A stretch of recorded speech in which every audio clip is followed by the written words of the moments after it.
chez Parrain.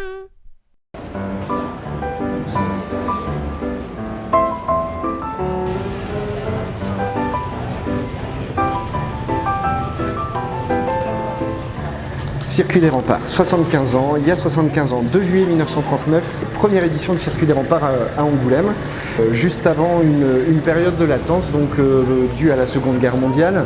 Jusqu'en 1955, il y a eu des courses officielles du championnat du monde de compétition automobile. Les plus grands ont couru ici, Maurice Trintignant, Juan Manuel Fangio et autres ont couru et gagné ici à Angoulême. Jusqu'en 1955, moment du dramatique accident des 24 heures du Mans, qui ont interdit toute compétition sur un circuit en ville. Voilà. On a encore les roues, c'est vrai qu'on va pouvoir aussi détailler un petit peu les différents types de roues. C'est vraiment le but de ça. Le circuit des Remparts est en lui-même un monument historique qui fait partie du patrimoine de la ville et qui appartient au sens propre du terme aux Angoumoisins.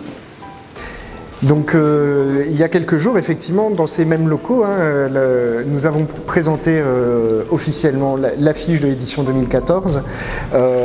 C'est une affiche qui est 100% angoumoisine, dans la mesure où elle a été créée par un atelier de jeunes designers angoumoisins qui s'appelle Zamac Design.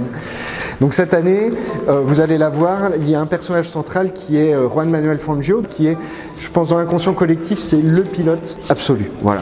On a eu la chance de l'avoir plusieurs fois à Angoulême en qualité de concurrent. Il a déjà gagné en 1950 et il est même revenu au tout début des années 80 dans le cadre de la renaissance de ce circuit des Remparts. Et il nous avait fait l'honneur à l'époque de venir et de tourner avec des voitures d'époque, notamment une Mercedes W196, et il avait tourné sur le circuit des Remparts ici. Donc c'est un personnage qui est éminemment important donc, dans l'histoire du sport automobile, mais encore une fois, dans l'histoire de la ville d'Angoulême. C'est aussi pour ça qu'on voulait lui rendre hommage, et c'est un double hommage, puisque sur l'affiche, il est au volant d'une de ses voitures, qui est une Maserati 4 CLT, et c'est pas pour rien qu'on l'a mis au volant de cette voiture. C'est d'abord la voiture avec laquelle il a gagné ici à Angoulême en 1950. Elle est bleue et jaune puisqu'il est argentin et il courait sous les couleurs argentines.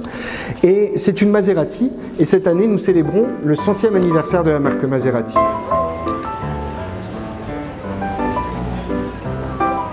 Donc aujourd'hui, c'est une manifestation dite historique qui propose 3 jours de rassemblement de voitures anciennes, donc qui part du vendredi soir avec un concours d'élégance en automobile sur la place du Champ de Mars, donc qui est une démonstration de voitures très élégantes, d'où le concours d'élégance. Le samedi, il y a un rallye touristique qui arpente les routes de Charente sur environ 180 km toute la journée. Et le dimanche, donc, ce sont des courses historiques avec des véhicules qui vont du tout début du siècle, tout début des années 1900, jusqu'à cette année, les plus récentes seront de 1984, puisque nous nous donnons 30 ans pour que les voitures aient le droit de courir. Superbe Citroën, superbe Citroën.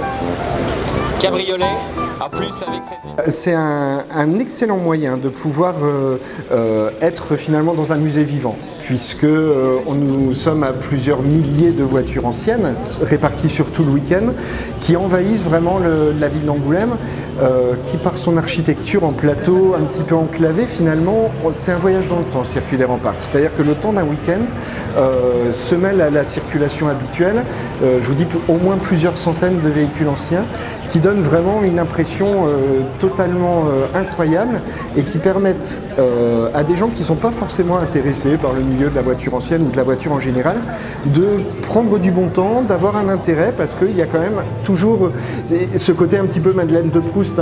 On se souvient de la 404 du grand-père ou de la vieille voiture qui était transformée en poulailler dans la ferme voisine. Voilà.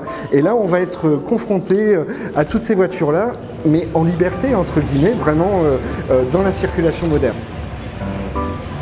Voilà, 30 ans déjà la GTI. Une 1,9 litre à nouveau. L'organisation, ça repose sur 2 structures, à la fois la COCRA, qui est une association qui est présidée par monsieur Jean-René Tillard, qui est un des membres qui a fait renaître le circuit des remparts en 1978. Donc c'est vraiment notre patrimoine historique à nous. Et il y a le côté plus événementiel du fait de la masse de population qui est brassée sur ce week-end-là. On est sur 120 000, 130 000 personnes sur tout le week-end dans la ville d'Angoulême. Donc là, il faut vraiment des professionnels de l'événementiel. Et là, c'est la structure ICR, la société ICR, qui est dirigée par monsieur Laurent Sazerac de Forges. Et ça repose sur ces deux-là. ICR fait des propositions, la COCRA valide, mais c'est toujours la COCRA qui a le dernier mot en qualité de gardien des valeurs du circuit des remparts. C'est le 75e anniversaire de la création du circuit des remparts d'Angoulême. 1939-2014, 3/4 de siècle, c'est quand même une belle vie.